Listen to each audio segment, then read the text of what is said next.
मैंने पकौड़ा खाकर चाय का पहला घूंट भरा ही था कि बाहर से शबनम किसी पर बिगड़ने की तेज आवाज सुनाई दी। वह लगातार किसी को डांटे जा रही थी। उत्सुकतावश मैं बाहर निकली तो देखा कि वह गार्ड से उलझ रही है। एक घायल लड़के को अपने कंधे पर एक तरह से लादे हुए वह अंदर दाखिल होने की कोशिश में थी और गार्ड लड़के को अंदर ले जाने से मना कर रहा था। भैया, हॉस्टल के नियम तो तुम मुझे सिखाओ मत। कोई सड़क पर मर रहा है तो क्या उसे मर जाने दूं?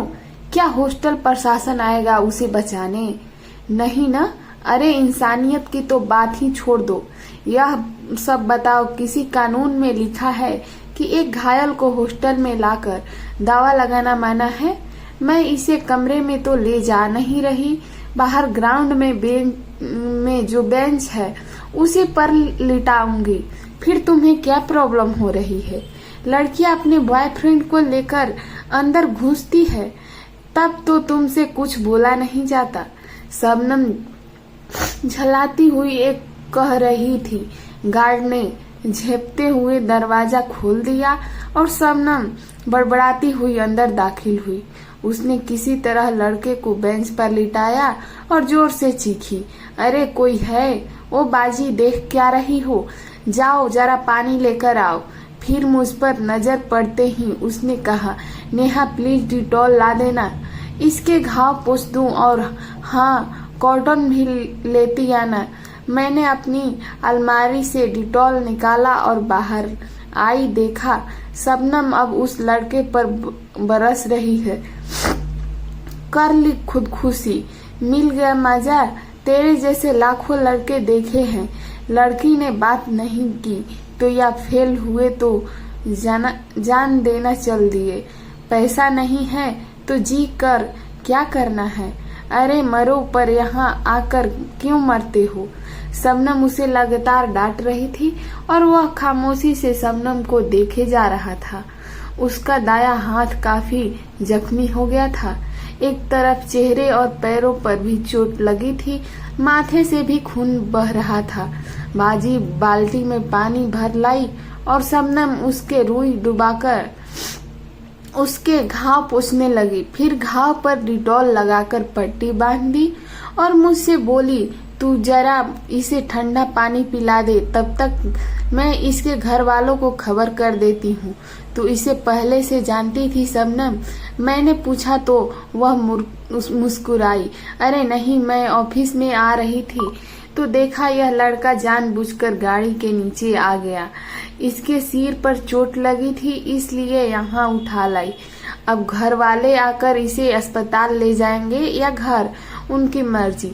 यह कर उसने लड़के से उसके पिता का नंबर पूछा और उन्हें बुला लिया। इधर मैं अपने कमरे में आकर शबनम के बारे में सोचने लगी। आज कितना अलग रूप देखा था मैंने उसका। उस लड़के के घाव पोंछते वक्त वह कितनी सहज थी। लड़कियां चाहे कुछ भी कहे, आज मैंने महसूस किया था कि वह दिल की कितनी अच्छी है। पूरे हॉस्टल में अकड़ मुफट और घमंडी कही जाने वाली शबनम की बुराई करने से कोई नहीं चूकता। लड़कियां हो या गार्ड या फिर काम वाली, हर किसी की यह शिकायत थी कि शबनम कभी सीधे मुंह बात नहीं करती है, अकड़ दिखाती है। टीवी देखने आती है तो जबरदस्ती वही चैनल लगाती है जो उसे देखना हो। दूसरों की नहीं सुनती। वैसे ही उसकी जिद रहती है कि काम वाली सुबह सबसे पहले उसका कमरा साफ करे। पहनावे में भी दूसरों से बिल्कुल अलग दिखती थी। वह गर्मी हो या सर्दी हमेशा पूरी बाजू के कपड़े पहनती, जिसकी नेक भी ऊपर तक बंद होती। उसकी इस अपट्टी ड्रेस की वजह से लड़कियां अक्सर उसका मजाक उड़ाती थी, पर वह इस पर ध्यान नहीं देती थी। देखने में वह खूबसूरत थी, पर नाम के विपरीत चेहरे पर कोमलता नहीं, शक्ति के भाव होते थे। डिलडॉल भी काफी अच्छा था और आवाज काफी सख्त थी, जो उसकी पर्सनालिटी को दबंग बनाती थी और सामने वाला उस पे पंगे लेने से बचता था। वह मेरे कमरे के साथ वाले कमरे में रहती थी, इसलिए मुझसे उसकी थोड़ी बहुत बातचीत होती रहती थी। हम एक दो दफा साथ घूमने भी गए थे, पर हमेशा की मुझसे वह ऐसी बात की किताब लगी जिसे चाहकर भी पढ़ना मुमकिन नहीं था। 8-10 दिन बाद की बात है, मैंने देखा शबनम ग्राउंड में बेंच पर बैठी किसी लड़के से बात कर रही थी। उस वक्त शबनम आवाज इतनी तेज थी कि लग रहा था वह उस लड़के को डांट रही थी। 2-3 लड़कियां उधर से शबनम का मजाक उड़ाती हुई आ रही थी। एक कह रही थी, लो आ गई उस लड़के की सामत, उसे नहीं पता कि किस लड़की से पाला पड़ा है। उसका दूसरी ने कमेंट दिया, लड़का कह रहा होगा मुझ पर करो ना यो सितम। मैंने गौर से देखा, यह तो वही लड़का था जिसकी उस दिन शबनम ने मरहम पट्टी की थी। लड़का अब काफी हद तक ठीक हो चुका था, पर माथे और हाथ पर अभी भी पट्टी बांधी थी।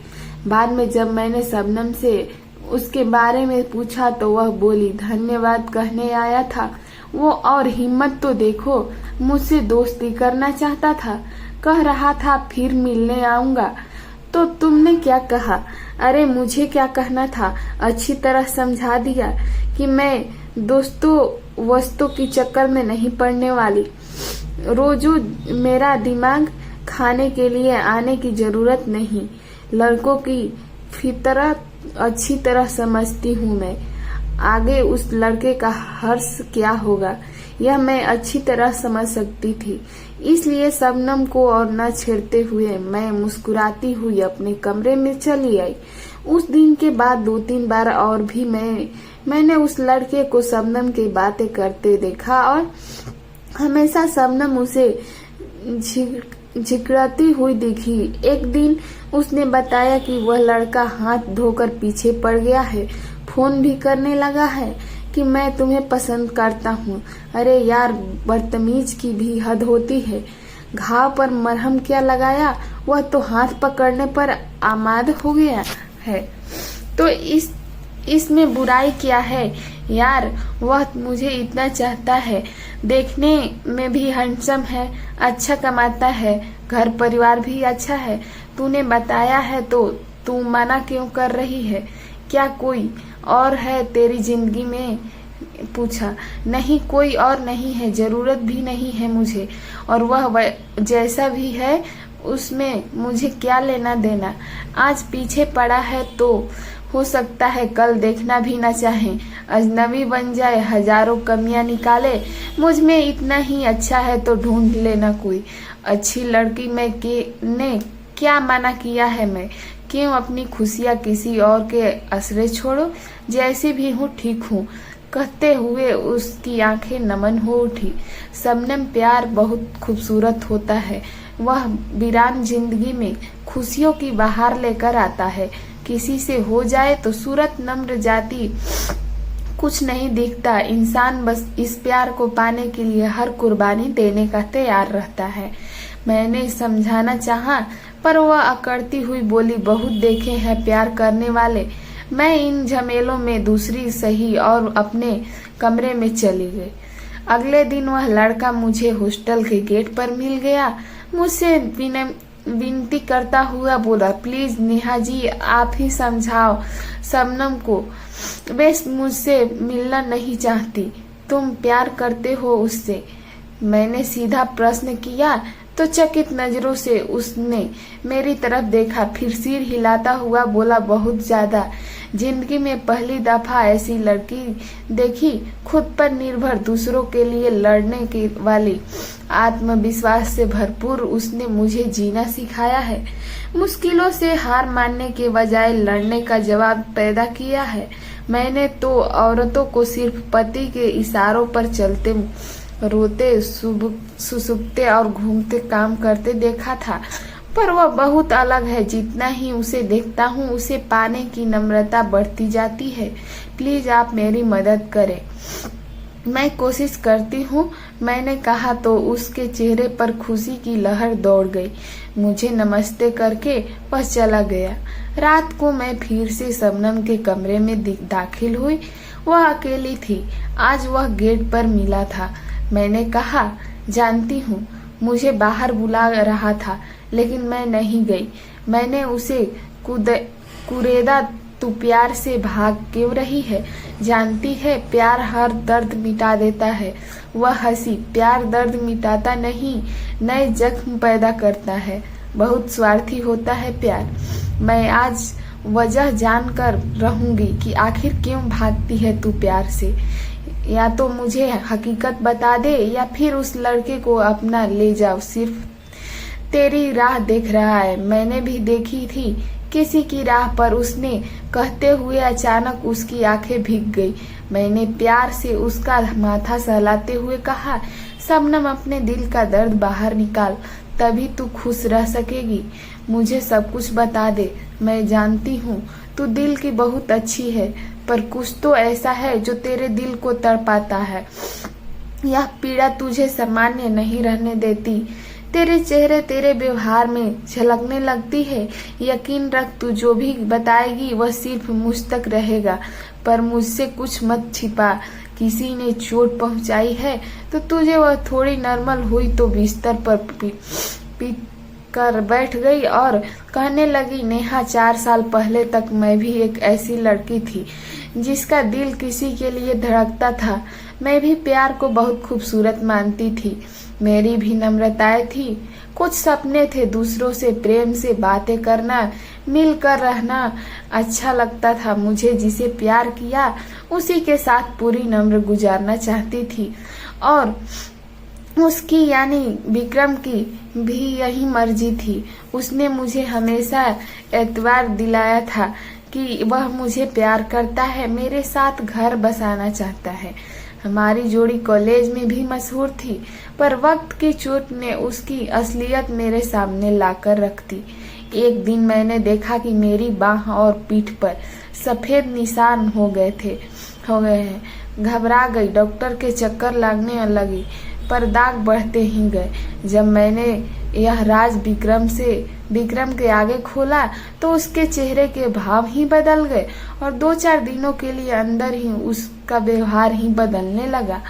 वह मुझसे दूर रहने की कोशिश करता। हालांकि 1-2 दफा मेरे कहने पर वह मेरे साथ डॉक्टर के यहाँ भी गया, पर कुछ अनमन सा रहता था।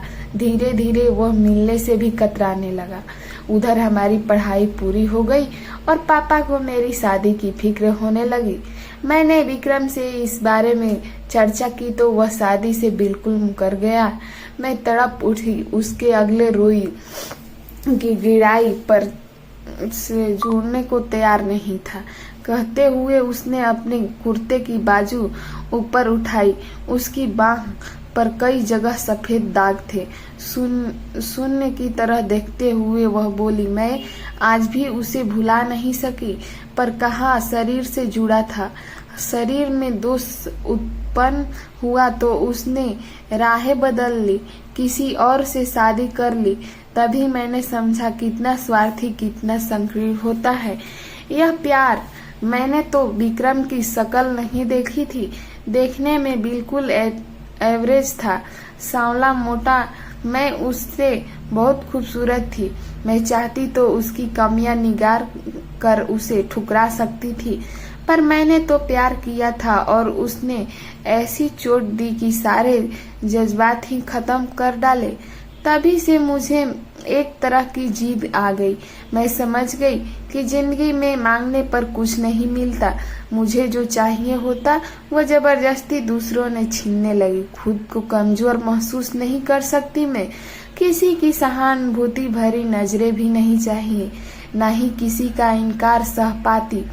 यही जिद मेरे व्यवहार में नजर आने लगा, और शायद यही वजह है मैं 35 की हो गई पर शादी के नाम से दूर भागती हूँ। यह सब बहुत ही स्वाभाविक है शबनम, पर सच तो यह है कि विक्रम का प्यार महजूर नहीं था। वह दिल से तुझसे जुड़ नहीं सका था, इसलिए तुम्हारे रिश्ते का धागा बहुत कमजोर था। वो हालांकि चोट भी सह नहीं सका, पर अपर्ण की आंखों से मैं देखा है मैंने, वाकई इसने दिल में सिर्फ तुम हो, क्योंकि उसने सूरत देखकर नहीं तुम्हारे गुण देखकर तुम्हें चाहा है, इसलिए तुम्हारा साथ कभी नहीं छोड़ेगा।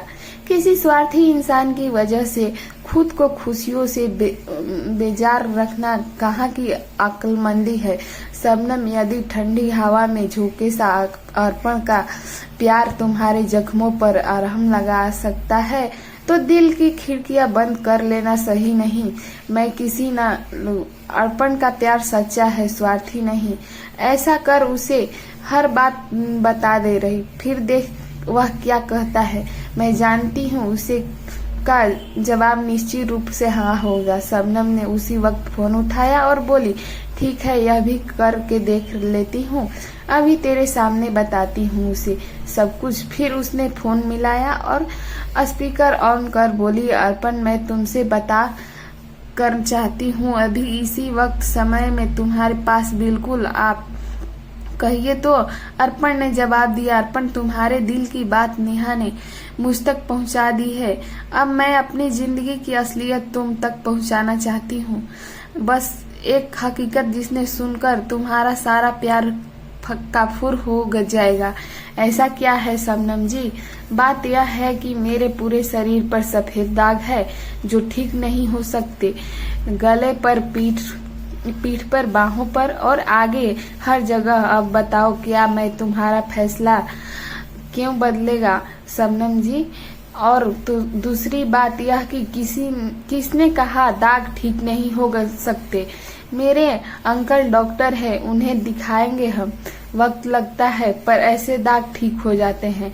मान लीजिए ठीक न हुए तो भी मुझे कोई फर्क नहीं पड़ता, क्योंकि मैं आपको चाहता हूँ। कमियां तो मुझमें भी है, पर उसमें क्या? एक दूसरे को अपनाने का मतलब एक दूसरे की खूबियों और कमियों को स्वीकारना ही तो होता है।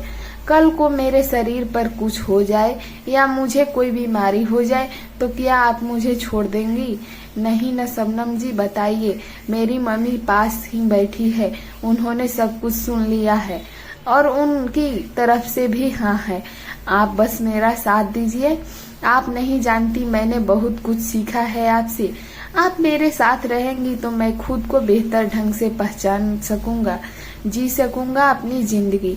आई लव यू शबनम ने मेरी तरफ से देखा। मैंने उससे कहा, कहने का इशारा किया तो वह धीरे से बोली, आई लव यू टू। फिर शबनम ने तुरंत फोन काट दिया और मेरे गले लग कर रोने लगी।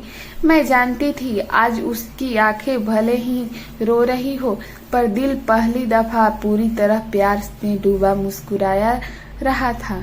दोस्तों, मेरा कहानी कैसा लगा कमेंट में जरूर बताएं। धन्यवाद।